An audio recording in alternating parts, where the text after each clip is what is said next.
And in Riyadh, we're joined by Reem Dafar from the Saudi American Public Relations Affairs Committee.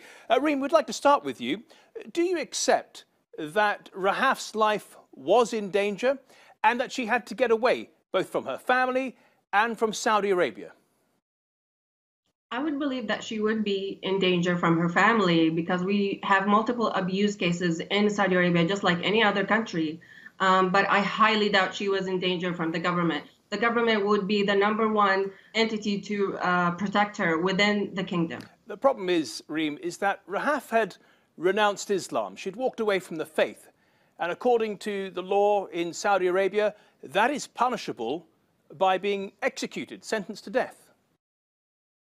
Yes, but you're talking here about an 18-year-old girl who doesn't really know a lot about her faith, her Islam, and I truly do not believe that any judicial system would take her seriously. They would put her back with her family and consult with her. That's why we have a lot of family consulting entities within the kingdom. Reem, she may not know her faith as well as she should, according to you, but she knows the law. And the law is, if you are an apostate, there's a possibility of being executed. Would you really advise her to have taken the risk? I would have advised her to talk to her family, to talk to other people with other faiths, to talk to one of her sheikhs here in Saudi Arabia, to explore other religions within Saudi Arabia. We want her to The problem educate. is, Reem, I mean, at least the picture she was portraying, she had very limited options. She says that she was receiving death threats from her family, that she was beaten by her mother and her brother, and that she was locked in a room for 6 months just for cutting her hair. I mean, it's an intolerable situation for her. That is an intolerable situation, and I feel for her. But that's why we have the Ministry of Labor and Social Development. They've carried out multiple programs to counter abuse, to have a hotline, to have anonymous and confidential callers, people calling 24 hours. They can call a hotline. It's called 1919 any time of the day, and they would find a lot of help. Especially that these programs are being led by women who want to help other women. So she would have found a lot of people to help her within Saudi Arabia. Reem, let me come to you. From a Saudi perspective, does this make the Saudi blood boil to see Canada embracing Rahaf in this way?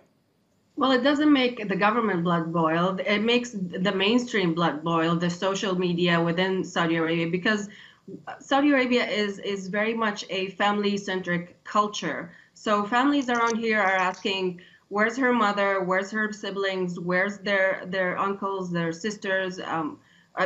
We have a very intricate society, and everyone has the moral responsibility that if they see abuse, if they see anyone threatening anyone else, even if that's a father, they report it to the Ministry of Labor and Social Development. They report it to social services. There's multiple ways to address this. So this is not in the interest of Rahaf along the line. Politicizing it, it's going to have dire consequences on her psyche, on her social well-being, and we don't know, to be honest, what's going to become of her. Reem, you talk about society. We have one Egyptian human rights campaigner who says that Rahaf's journey marks the beginning of a revolution for young women and possibly even men in Saudi Arabia.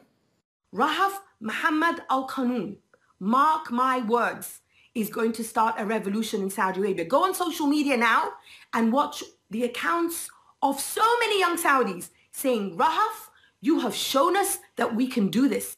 Back to Reem in Riyadh now. Sorry, you're shaking your head. You obviously don't agree with that analysis. Not at all, not at all.